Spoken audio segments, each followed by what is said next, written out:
bought this basket of apples. You pick one up and you take a bite and you begin to taste it. You already know how a gala apple should taste, but this one isn't sweet. It's not ripe yet. Ooh. So you take a bite of the second apple and it tastes completely normal, just like a gala, nothing special. So finally, you take a bite of the third apple. You almost spit it out because it doesn't taste at all like a gala apple should taste. And you want a gala apple. Well, the first apple let you down because it wasn't ripe. The second apple was okay, just nothing special. And this third apple, well, that was the greatest surprise of all because it was different from what a gala apple should taste like.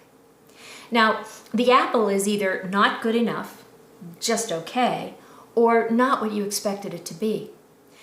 I think this is a pretty good metaphor for how we see ourselves and why it can be a challenge to thrive and enjoy a fulfilling life. We see ourselves as either not good enough, nothing special, or not at all who we think we should be. Hi, I'm Jane Abate, and I hope you'll call me my mentor, Jane.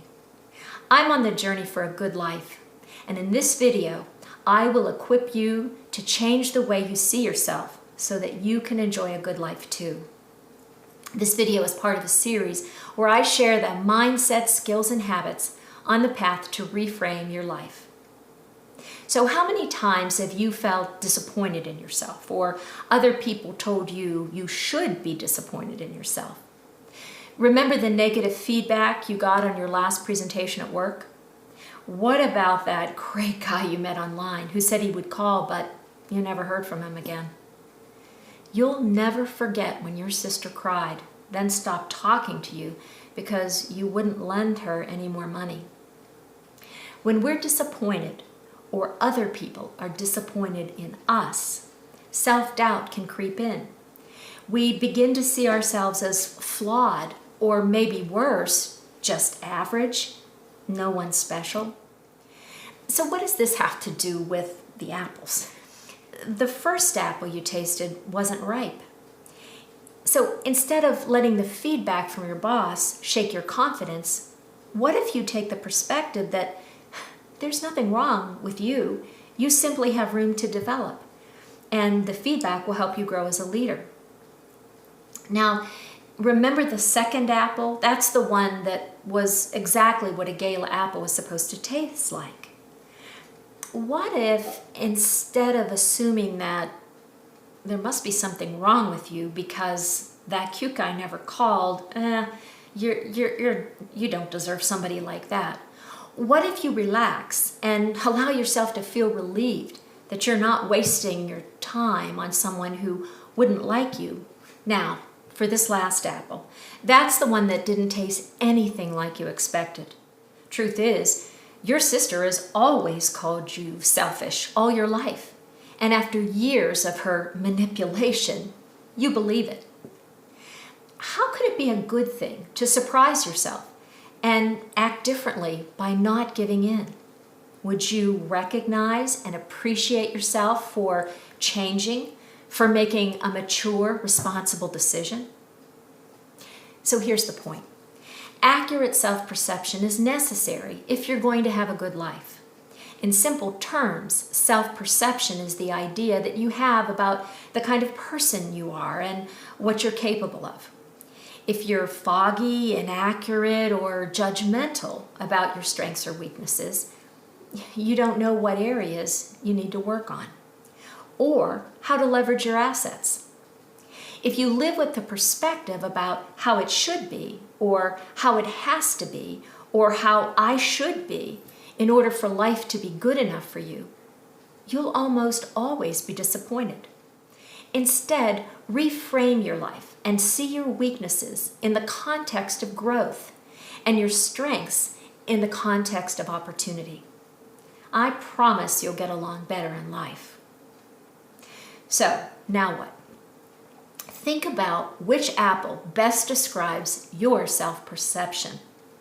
Is it like apple number 1, I'm not good enough. Apple number 2, I'm nothing special. Or apple 3, I'm not who I should be. How would life be different if you change the way you see yourself? I'm learning and growing. I'm good, and that's good enough for me. I'm different, and that's terrific. One of the most powerful habits you can develop is to pause and allow your mind to look at yourself and your life, past and present, from a different perspective. You are more than one thing. You are many things. You're a work in progress. You're not behind, and you've come a long way. I hope you'll join me for more about the mindset, skills, and habits that lead to a good life. I'm your mentor, Jane. Now stay tuned for the final word. Is it true that perception is reality? I hear it all the time in the business world, in relationships, Facebook posts. Anytime there's a disagreement, someone is bound to throw out, perception is reality. People say it to justify, strong arm, and shut you down. When I looked up the two words in the dictionary, they seemed different to me. And we could go in circles debating the question of whether perception is reality. But that just distracts me and leads me into thinking that it's all about me, how I see things, or how I see myself. What's more important is how I see God. A.W. Tozer, author of The Knowledge of the Holy, wrote, "What comes into our minds when we think about God is the most important thing about us, because it affects every choice we make and everything we do." He compares a right concept of God to a foundation of a building.